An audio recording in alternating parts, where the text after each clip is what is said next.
Penuntun Saat Teduh Gereja Kristen Jakarta, Selasa 1 Juni 2021.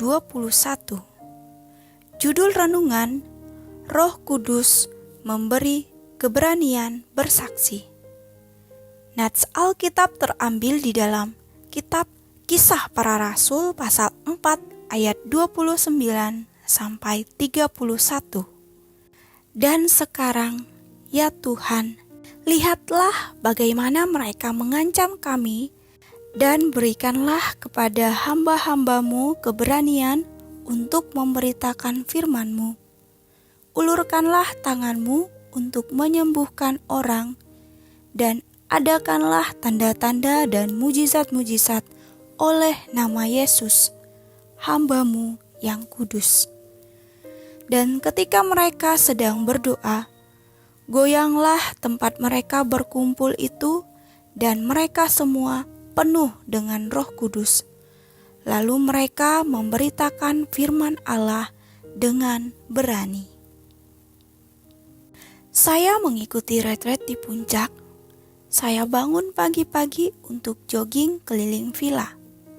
Hati saya tergerak untuk menghampiri seorang bapak yang sedang menyapu halaman. Dari penampilannya, terlihat dia non-Kristen, karena pakai salah satu atribut penutup kepala dari salah satu agama.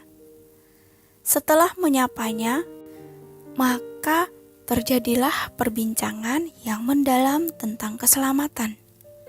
Awalnya, saya ragu-ragu, takutnya terjadi masalah. Namun sungguh di luar dugaan.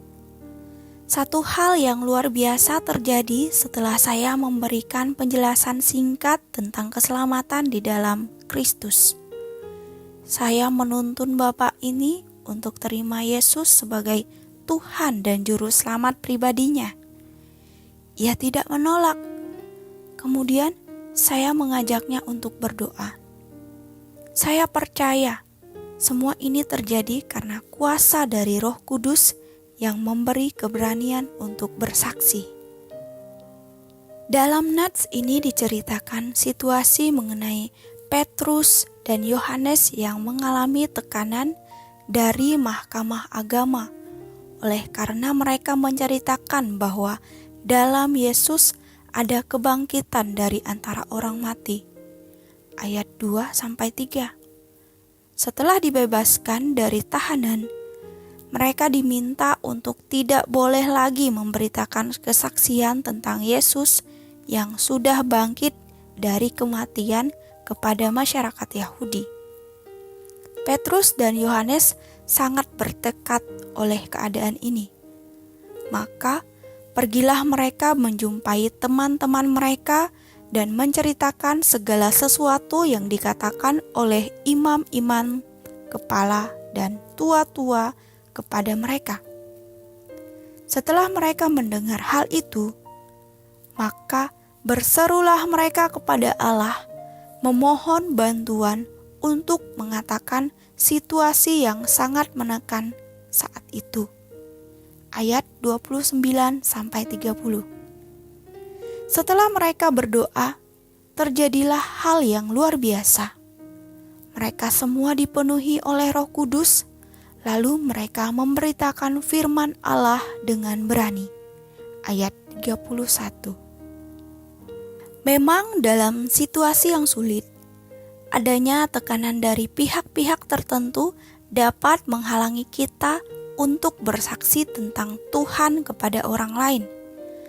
Namun semua itu bukan menjadi alasan kita berhenti untuk bersaksi. Pekerjaan Roh Kudus tidak dapat dibatasi oleh siapapun dan situasi apapun juga.